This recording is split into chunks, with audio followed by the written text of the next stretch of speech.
This is one of the strangest corporate scandals in modern tech history, not because it involved billions of dollars, not because it was about stock manipulation, but because it allegedly involved live spiders, a bloody pig mask, a funeral wreath, threatening messages, a van conducting surveillance, and a corporate security team that lost perspective. And at the center of it all, one of the largest e commerce platforms in the world. The story begins with criticism. A Massachusetts couple ran a small online newsletter that covered e commerce companies. They were not a massive media organization. They were not a television network. They were independent industry observers. They wrote bluntly, sometimes critically, sometimes sarcastically.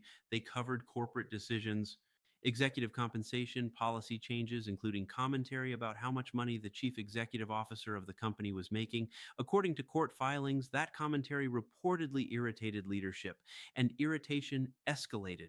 At the time, the CEO was Devin Wenig. After internal investigation and federal charges emerged, Wenig stepped down from the company.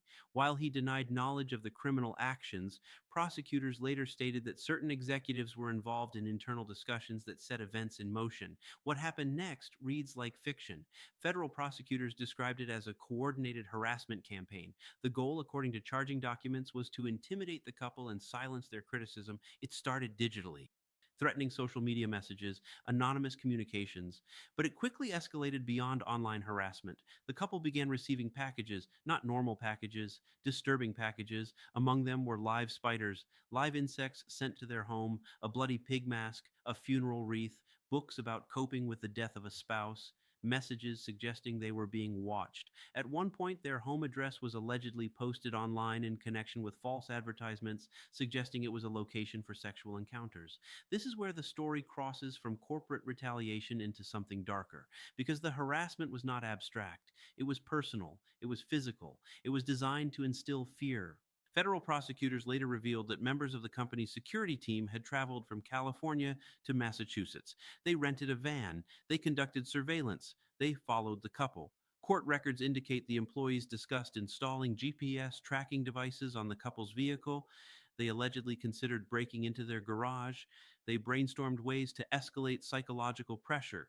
At one point, according to prosecutors, there was discussion about sending a live animal, including potentially a pig, to the couple's property. The plan did not stop at packages. It moved into real world tracking, and that is where the story began to unravel.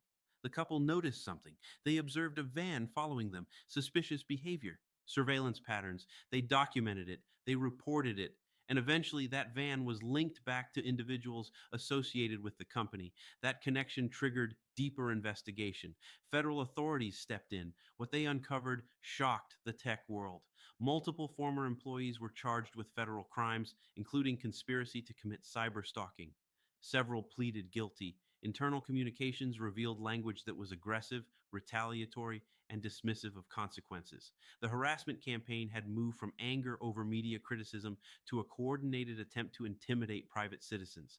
That escalation is what stunned observers. Corporate security teams exist to protect companies. They investigate fraud. They monitor threats. They manage risk. They do not send funeral wreaths to critics.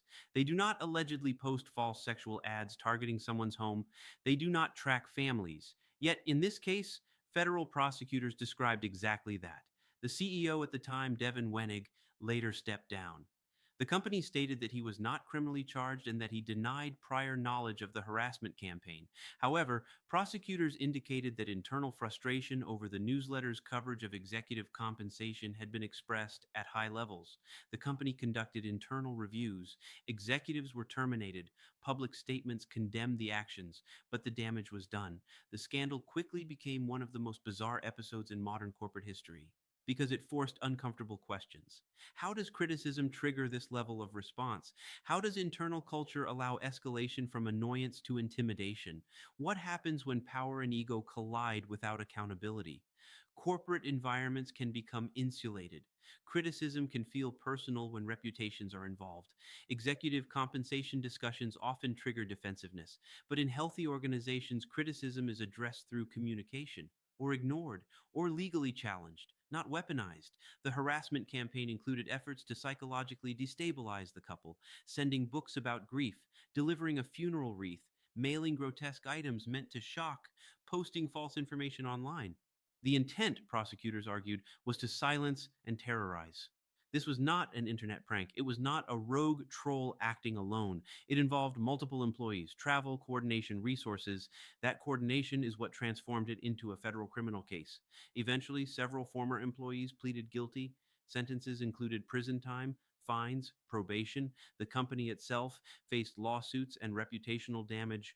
Now, with the settlement of the civil lawsuit, another chapter closes.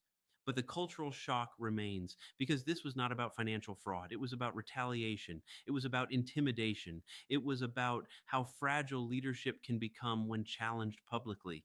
The newsletter had criticized executive pay. It had mocked compensation levels. It had questioned corporate decisions. Those actions in a functioning democracy fall under speech, criticism, opinion. The alleged response turned into stalking. And stalking is not corporate strategy, it is criminal conduct. The couple endured months of harassment, fear, confusion, violation of privacy, and they ultimately played a role in exposing the operation. Their observation of the surveillance van reportedly became a key turning point. The fact that the victims helped uncover the activity adds another layer to the story because it shows that even in power imbalances, accountability can emerge. The tech industry prides itself on disruption, on boldness, on reshaping industries. But disruption without boundaries becomes recklessness. This scandal forced executives across Silicon Valley to reconsider internal culture. How are grievances handled? Who approves aggressive tactics? Where are the ethical guardrails? The fact that this story feels cinematic is not accidental. It contains the elements of a thriller, powerful corporation, critical journalists, secret travel, disturbing packages, a surveillance van, federal investigation, guilty pleas, CEO resignation. But this was not fiction.